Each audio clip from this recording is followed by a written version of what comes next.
No glory, no respect, and everyone blames you when things go wrong. Welcome to life as a ship navigator in the age of exploration, where you're expected to guide vessels through uncharted waters with little more than the stars, a magnetic compass that works half the time, and the constant threat of being thrown overboard if the captain has a bad day. Meet Diego Portillo, navigator aboard the Spanish galleon Santa Misericordia, circa 1562. Diego didn't choose this profession. In fact, he once dreamed of becoming a respectable mathematician back in Seville, but life had other plans. Specifically, his father's plans, which involved forcing his son into the maritime trade because there's good money in spices, boy. That was 10 years ago, and Diego has yet to see a single spice-derived coin. Diego's day begins at 3 a.m., when the night watch wakes him for celestial readings. Stars are disappearing. The watchman mumbles. Diego stumbles to the deck, clutching his astrolabe and cross-staff, bleary-eyed and already calculating how many hours until he can collapse again. The problem with celestial navigation was that it required, well, celestial bodies. Cloudy night? You're doomed. Stormy seas making it impossible to hold your instruments steady? Even more doomed. And God forbid there should be fog.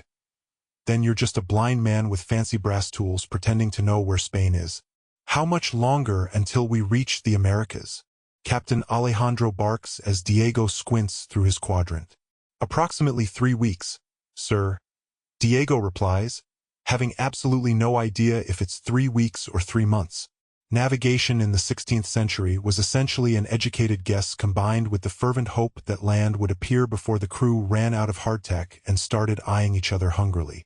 The captain grunts and walks away, leaving Diego to contemplate how he became the man responsible for hundreds of lives with tools less accurate than a blindfolded child throwing darts at a map. Take the astrolabe, for instance, a beautiful, intricate device used to measure the altitude of celestial bodies. When it worked, it was magical. When it didn't, which was whenever the ship moved more than a gentle rock, it was about as useful as trying to perform surgery with a wooden spoon. Then there was the cross-staff, affectionately known among navigators as the instrument of ocular suicide. To use it, Diego had to align one end with the horizon and the other with the sun. Yes, he had to stare directly at the sun several times a day. It's no coincidence that many navigators in their later years could be identified by their permanent squint and tendency to walk into walls. We're off course, Diego mutters to himself one afternoon, studying his charts. He'd calculated their position using dead reckoning, a technique that essentially meant guessing how fast your ship was moving, in what direction, and for how long, then drawing a line on a chart and declaring, "We are here," with unearned confidence. The real comedy of errors came from the fact that 16th century maps were, to put it kindly, works of creative fiction. Cartographers had a charming habit of filling in unknown areas with sea monsters, mythical islands, and occasionally entire continents that simply didn't exist. "Here be dragons" wasn't just a cute decoration. It was a cartographer saying, "I have absolutely no idea what's here. Good luck." One particularly memorable afternoon, Diego found himself explaining to Captain Alejandro why they couldn't find the island of gold marked clearly on their chart. "It should be right here, sir," Diego said, pointing to empty ocean. "And yet I see nothing but water," the captain replied, his hand resting ominously near his sword. "Perhaps the island moved," Diego suggested, immediately regretting his words. The captain narrowed his eyes. "Islands don't move, Portillo. Neither do stars, sir, and yet here we are." That night, Diego slept with one eye open. The magnetic compass was another source of navigator nightmares. In theory, it pointed north. In practice, it pointed northish, with the added excitement of sometimes randomly changing its mind about where north was. This phenomenon, called magnetic variation, wasn't well understood, leading to conversations like, "Portillo, why are we sailing toward that coastline when our destination is an island?" "Compass variation, sir." "Is that what we're calling incompetence these days?" And then there was the delightful problem of local attraction, the tendency of iron objects on the ship to interfere with the compass. Diego once spent 3 days sailing in circles before realizing that someone had stored a crate of nails next to his navigation table. The longitude problem was the cruelest joke of all. While latitude could be determined with reasonable accuracy by measuring the height of the sun or North Star, longitude remained an unsolvable mystery until the invention of marine chronometers in the 18th century. This meant that Diego could know he was at the same latitude as Havana but have absolutely no idea if Havana was 10 miles or 1,000 miles east or west. His solution, like all navigators of the time, was to sail to the right latitude, then turn east or west and hope you hit something before you ran out of food and water. It was less navigation and more playing a nautical version of Marco Polo, with entire continents. Land should be appearing any day now, Diego announced to the captain each morning for 2 weeks straight, with increasing desperation in his voice. Food rationing had begun, and the crew was giving Diego the sort of looks usually reserved for particularly appetizing chickens. The fact that navigators were often the most educated men on board didn't earn them respect. It just meant they were blamed more creatively when things went wrong. "Perhaps the Americas have moved," the captain said one day, throwing Diego's words back at him with a dangerous smile.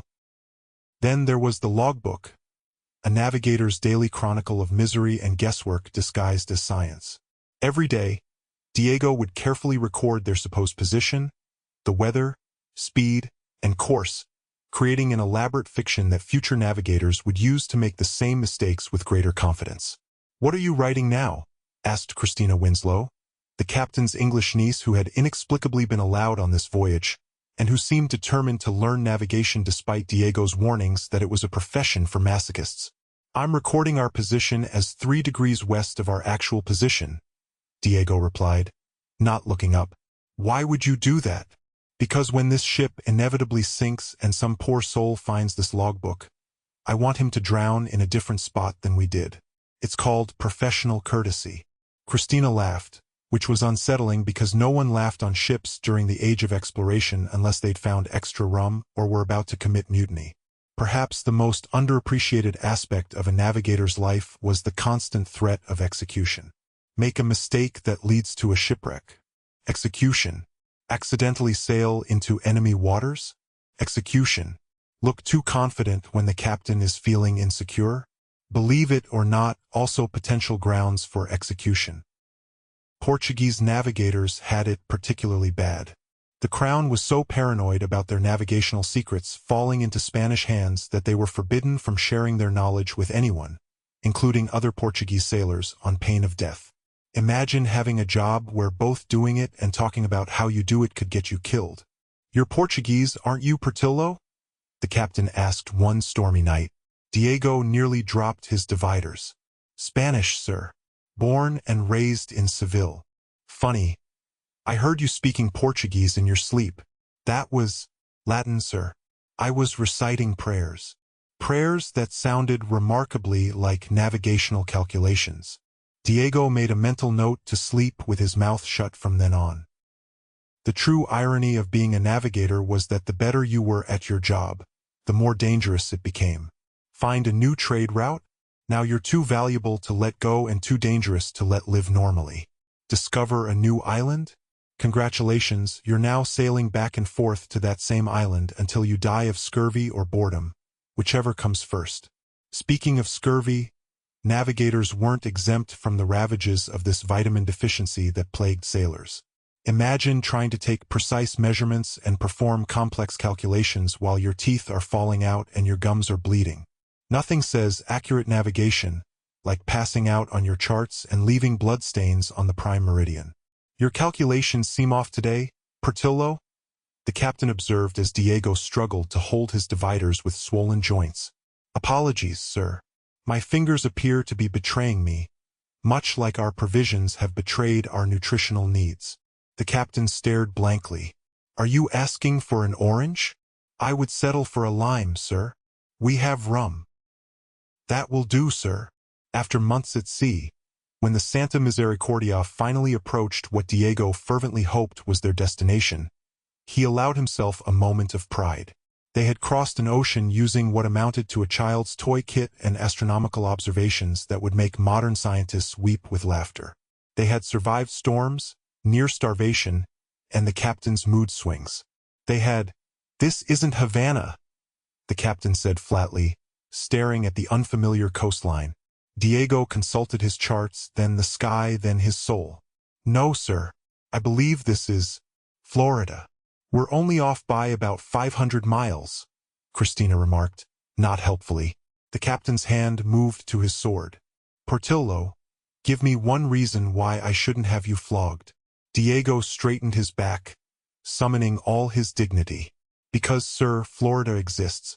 Do you know how many navigators have sailed directly into fictional lands marked on their charts? I've delivered you to actual land, populated by actual people who might actually have food.